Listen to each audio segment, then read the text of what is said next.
Assalamualaikum warahmatullahi wabarakatuh. Innal hamdalillah nahmaduhu wa nasta'inuhu wa nastaghfiruh wa na'udzu billahi min shururi anfusina wa min sayyiati a'malina. May yahdihillahu fala mudilla lahu wa may yudhlilhu fala hadiyalah. Asyhadu an la ilaha illallah wa asyhadu anna Muhammadan abduhu wa rasuluh la nabiyya wa la rasula ba'da amma ba'du. Perkenalkan, nama saya Hana Nurul Imani dengan NIM 210131600886. Ingin menjelaskan tentang dinamika kebudayaan dan peradaban Islam, mata kuliah pendidikan agama Islam.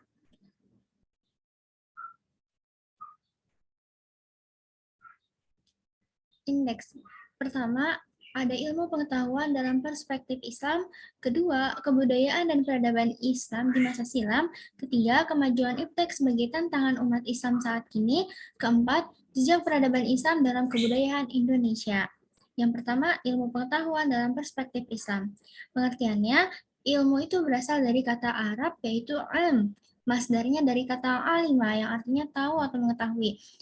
Menurut bahasa, ilmu adalah pengetahuan, sementara menurut istilah, Al-Ansori mengatakan, ilmu atau ilmu pengetahuan sains adalah usaha pemahaman manusia yang disusun dalam satu sistem mengenai kenyataan, struktur pembagian, bagian-bagian, dan hukum-hukum tentang hal ihwal yang diselidiki, seperti alam, manusia, dan agama sejauh dapat yang dijangkau oleh daya pemikiran manusia.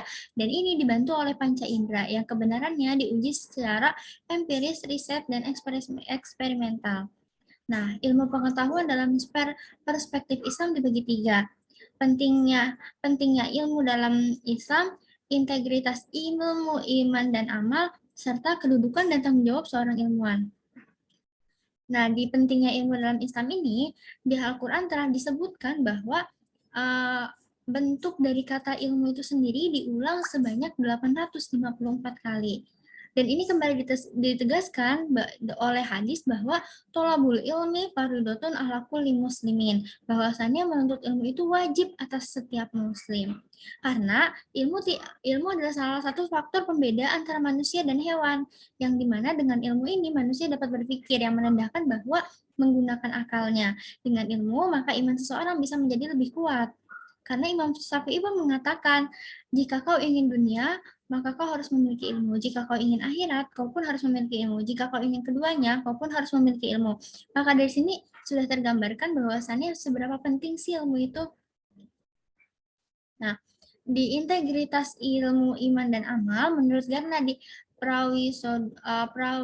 Prawiro Sudirjo, dikatakan di dalam bukunya Integritas Ilmu dan Iman, menyatakan bahwa di Inggris dan kebanyakan negara barat, segala aktivitas keagamaan dan kesenian mencerminkan peradaban sains. Dalam peradaban sains, manusia lebih mempercayakan dirinya pada sains dan teknologi. Manusia meyakini bahwa sains dapat memecahkan segala persoalan kehidupan manusia.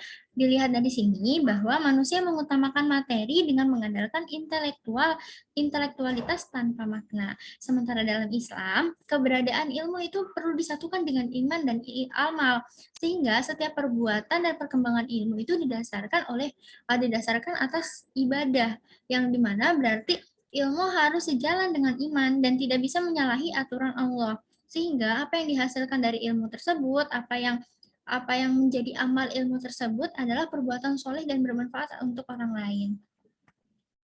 Nah, untuk kedudukan dan tanggung jawab seorang ilmuwan atau seorang ulama adalah sebagaimana dalam penggalan surat Al-Mujadalah ayat 11 yang bunyinya Bismillahirrahmanirrahim yarfa'illahu alladhina amanu minkum walladhina utul ilma darajat. Niscaya Allah akan mengangkat derajat orang-orang yang beriman di antaramu dan orang-orang yang diberi ilmu beberapa derajat. Sadaqallahul azim. Sementara itu, orang berilmu memiliki tugas, karena ini berarti tandanya orang ini memiliki keistimewaan. Tugasnya apa saja? Tugasnya adalah menyebarkan ilmu tersebut dan menjaga keseimbangan alam atau keadilan alam, yang dimana ilmu tidak boleh merusak, tapi memperbaiki dan semakin mengembangkan sistem untuk melindungi alam. Nah, yang kedua, ada kebudayaan dan peradaban Islam di masa silam.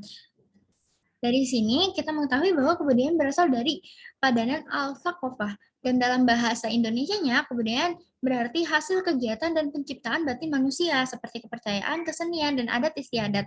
Sementara peradaban serapan dari bahasa Arab atau al-adab. Dan dalam bahasa Indonesia berarti kemajuan, kecerdasan kebudayaan, lahir dan batin.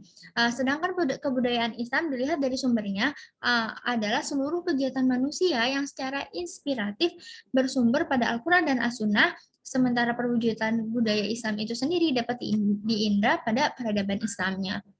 Nah, kebudayaan dan peradaban Islam di masa silam dibagi menjadi dua. Ada faktor kemajuan dan kemunduran, serta ilmuwan Muslim klasik dan pada kemajuan Barat modern. Nah, faktor kemajuan dan kemunduran.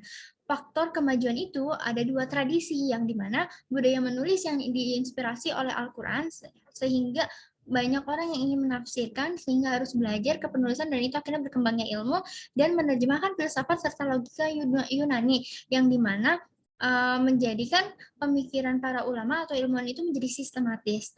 Dan kenapa bisa terjadi kemunduran? Kemunduran ini terjadi pada pertengahan abad ke-13, terjadi akan dua faktor, yang dimana ada politik dan moral. Politik ini terjadi karena Mongolia menyerang pada abad pertengahan 13 ini, dan ditambah moral para pemimpinnya yang semakin turun atau jauh dari ajaran Islam, sehingga kemundurannya ini terjadi. Nah, untuk kontribusi ilmuwan Muslim klasik pada kemajuan Barat modern atau pada saat Islam ini pada masa jayanya, salah satunya ada Al-Kindi, Al-Khwarizmi, dan Ibnu Sina atau Ar-Razi, dan masih banyak lagi. Di sini yang kita ketahui bahwa Ibnu Sina adalah sudah dijuluki sampai hingga saat ini dijuluki Bapak Kedokteran Modern, atau Al-Khwarizmi yang ilmunya masih dipakai hingga saat ini, angka 0 atau Aljabar yang sering kita pakai pada saat SMP, atau Al-Kindi ilmu astronomi yang bahkan ini tentang tidak pernah pertanyaan kita terpikir kenapa langit berwarna biru. Nah, kemajuan iptek. Kemajuan iptek sebagai tantangan umat Islam saat kini. Kemajuan iptek sebagai tantangan umat Islam saat ini dibagi dua menjadi merajut asa kebangkitan Islam dan pandangan Islam mengenai iptek sendiri. Pandangan Islam mengenai iptek itu sendiri adalah diperbolehkan karena iptek adalah ilmu pengetahuan, dan sebagaimana yang kita ketahui bahwa ilmu itu sendiri sudah diulang dalam Al-Quran sebanyak 853 kali. Dan untuk bagaimana sih Islam menghadapi tantangan iptek ini sendiri untuk membangkitkan membangkitkan umat Islam? Nah, ini ada dua faktor, ada internal dan eksternal. Faktor internalnya adalah bahwa sesungguhnya umat Islam ini mempunyai potensi dan menggunakan potensi itu harus percaya diri atau yakin pada diri bahwa kita tuh bisa, bahwa kita tuh memiliki tekad untuk bangkit dan berkembang. Sementara faktor eksternal tidak boleh menutup diri dari perkembangan zaman. Kita harus melek atau melihat dari perkembangan zaman kan, dan disatukan dengan iman dan Islam. Dan itu akan semakin bisa membangkitkan diri ditambah dengan tekad yang ada dalam diri kita. 4. Jejak peradaban Islam dalam kebudayaan Indonesia. Nah, jejak peradaban Islam itu ada kerajaan-kerajaan Islam dan peradaban Islam di Indonesia. Kerajaan Islam pertama kali ada di Samudra Pasai pada abad pertengahan 13. Lalu kedua ada berada di Aceh sendiri, dan ketiga ada di Demak. Dan sehabis itu Islam berkembang ke seluruh Indonesia hingga ke Maluku, Kalimantan, Banten, Aceh, dan lain sebagainya. Dan untuk peradaban Islam di Indonesia ini ada 3 yang bisa dilihat. Pertama, birokrasi Islam itu sendiri di kerajaan-kerajaan seperti penasihat-penasihat para raja yang rata-rata adalah para ulama, dan ulama itu sendiri dengan karya-karyanya yang menghasilkan banyak karya hingga kitab-kitab yang masih bisa dipakai hingga sekarang, dan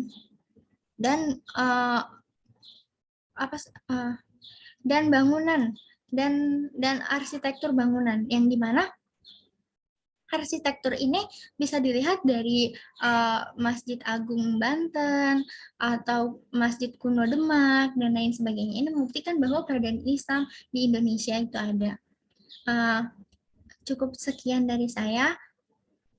Maaf apabila ada salah kata, sesungguhnya kebenaran hanya milik Allah. Wassalamualaikum warahmatullahi wabarakatuh.